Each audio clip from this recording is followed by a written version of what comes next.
အားလုံးပဲမင်္ဂလာပါခင်ဗျာကျွန်တော်ယနေ့ဖတ်ပြပေးမှာကတော့ဆရာနေမျိုးရေးသားသောဇာတိရက်ရွာပြန်ရောက်တဲ့အခါရတစာရန်များစာအုပ်ထဲမှာတရုတ်ပြည်ကကြီးကန်းဆိုတဲ့ရတစာရန်လေးပဲဖြစ်ပါတယ်ခင်ဗျာအားလုံးပဲနားဆင်ခံစားပေးကြပါအောင်ခင်ဗျာတရုတ်ပြည်ကကြီးကန်းတရုတ်ပြည်ကကြီးကန်းမှာအနက်ရောင်ဖြစ်သည်မျက်စံမှာဝင်းလဲတောက်ပသောအနက်နှင့်အနီရစ်ဖြစ်သည်ခြေထောက်တွင်အနီရောင်နှင့်အနက်ရောင်အရစ်များပါရှိသည်ခြေသေးများမှာမီးခိုးရောင်ဖြစ်သည်တရုတ်ပြည်ကကြီးကန်းသည်အားဟုလည်းအော်မြည်တတ်သည်သူအဝေးသို့ပြန်တန်းသွားလိုသည့်အခါမှဖြစ်သည်တရုတ်ပြည်ကကြီးကန်းသည်အစာစားခြင်းကိုဂုဏ်သိက္ခာရှိဆောင်ရွက်တတ်သည်တရုတ်ပြည်ကကြီးကန်းသည်အိပ်ဆက်ချိန်အနည်းငယ်မျှဖြင့်ကောင်းစွာနေထိုင်နိုင်စွမ်းရှိသည်ကျွန်ုပ်သည်တရုတ်ပြည်ကကြီးကန်းကိုတပ်ထုလောင်အိမ်ထဲတွင်ထည့်သွင်း၍မွေးမြူထားပါသည်လောင်အိမ်မှာ16ရာစုနှင့်ဂရိနိုင်ငံလုံးလက်ရာမျိုးဖြစ်ပြီး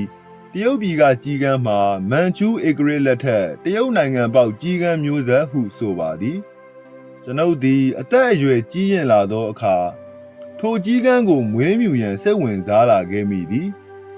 ကျွန်ုပ်သည်တရုတ်ပြည်ကကြီးကန်းကိုတန်ဖိုးကြီးပေး၍အကုန်ကြခံကဝယ်ယူမွေးမြူခဲ့ခြင်းဖြစ်ပါသည်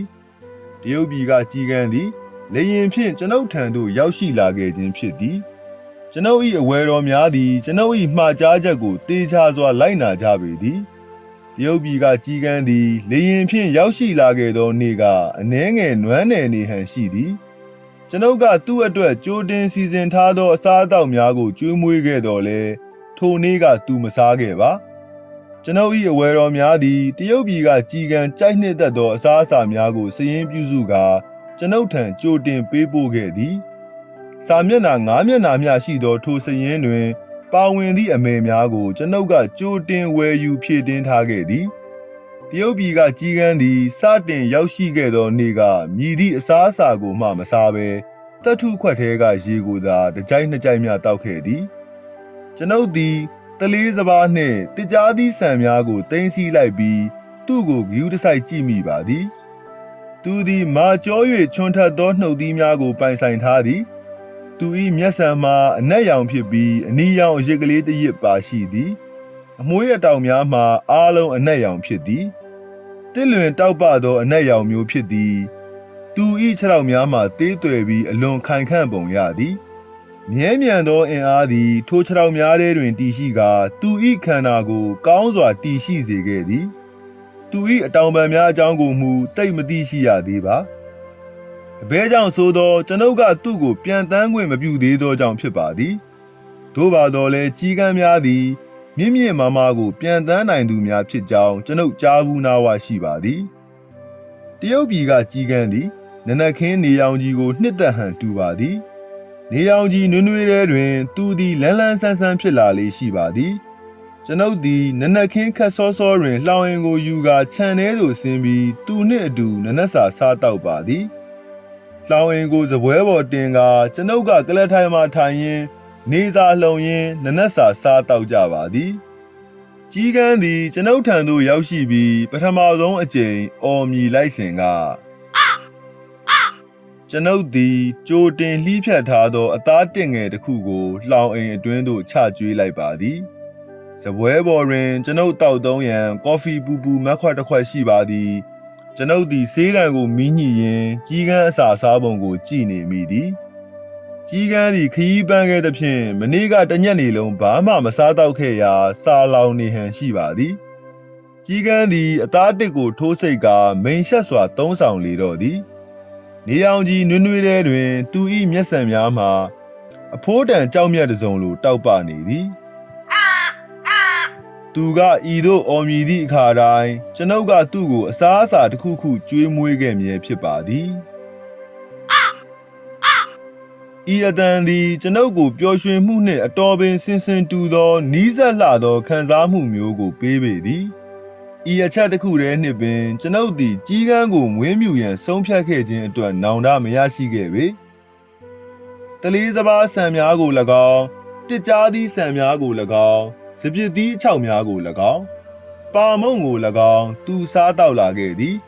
ကျွန်ုပ်နှင့်သူခင်မင်ရင်းနှီးကျွမ်းဝင်ပြီးကြသောအခါအဝယ်တော်များပေးပို့သည့်စည်ရင်းစရာတွင်မပါဝင်သောအစားအစာများကိုပါသူစားတောက်တက်လာခဲ့ပေသည်ကျွန်ုပ်ကိုယ်တိုင်မြှားယူခဲ့သောတီလာဘီယာ9တကောင်ကိုဒီဇင်ဘာလနနက်စောစောတွင်သူ့ကိုကျွေးမွေးနိုင်ခဲ့သည်ထိုနေ့နနက်ပိုင်းကကျွန်ုပ်သည်မက်ခွက်ထဲကကော်ဖီကိုတကြိုက်ကြိုက်လိုက်ဆေးတံဖွာလိုက်နှင့်ရှိနေစဉ်ကြီးကန်းဤထူးဆန်းသောအပြုအမူကိုစတင်တွေ့ရှိလိုက်ရတော့သည်သူသည်ကျဲလောင်စွာအော်မြည်လိုက်ပြီးအတောင်များကိုတစ်ဖြက်ဖြက်ခတ်လေတော့သည်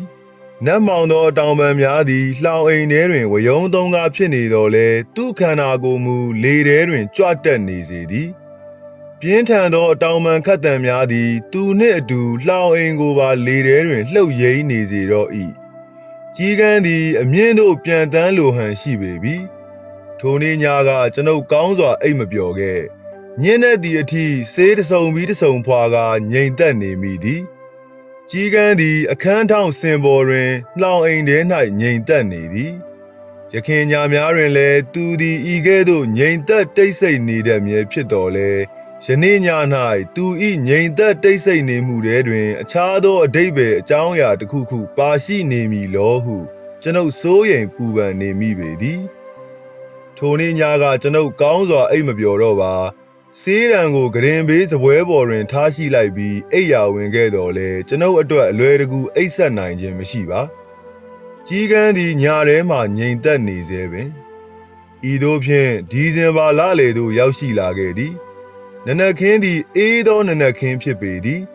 တိုက်ခတ်နေသောလေသည်အေးသောလေဖြစ်ပေသည်နေရောင်ကြီးပင်လျင်အေးသောနေရောင်ကြီးဖြစ်နေသလိုပင်ကျွန်ုပ်သည်လှောင်အိမ်ကိုဆွဲကာထိုင်နေကြစပွဲစီသို့လာခဲ့ပါသည်မက်ခွက်ထဲမှကော်ဖီပူပူကိုကျွန်ုပ်တောက်သည်မီးကင်ထားသောဝက်ပေါင်ကြောက်အနှဲငယ်ကိုကျွန်ုပ်စားသည်ကြီးကန်းသည်ကျွန်ုပ်နှင့်အတူဝက်ပေါင်ကြောက်များကိုစားခဲ့ပေသည်တလေးစပါးဆန်များကိုလည်းစားခဲ့ပေသည်သူ၏အော်မြည်သံမှာကျွန်ုပ်ကိုတစုံတစ်ခုခံစားစေခဲ့စေပင်ဖြစ်လေသည်ထိုနေ့ကကျွန်ုပ်သည်လှောင်အိမ်တကားကိုဖွင့်ပေးခဲ့ပါသည်ကြီးကန်းသည်မပြန်တမ်းပါကြီးကန်းသည်အတောင်ပံများကိုလှုပ်ရှားလိုက်တော်လဲအဝေးသို့ပြန်တမ်းထွက်ခွာမသွားပါနောင်လျင်းတင်လျင်တရုတ်ပြည်ကကြီးကန်းအကြောင်းကိုကျွန်ုပ်ဆက်လက်ဖော်ပြသွားပါဦးမည်ယခုမူကျွန်ုပ်သည်သူနှင့်အတူဇီချွမ်နယ်မြေသို့၎င်းအာဖရိကတိုက်သို့၎င်းဆက်ဆိုပိုတေးမီးယားသို့၎င်းခရီးထွက်ရန်စီစဉ်ထားရှိပါသည်ကျွန်ုပ်တွင်အသားဓာတ်ရှိနေသည်၍ကြီးကန်းနှင့်အတူနေထိုင်သွားမည်ဖြစ်ပါသည်နားဆင်ခံစားပေးကြပါသောအရောက်စီတိုင်းကိုကျေးဇူးအများကြီးတင်ရှိပါတယ်ခင်ဗျာ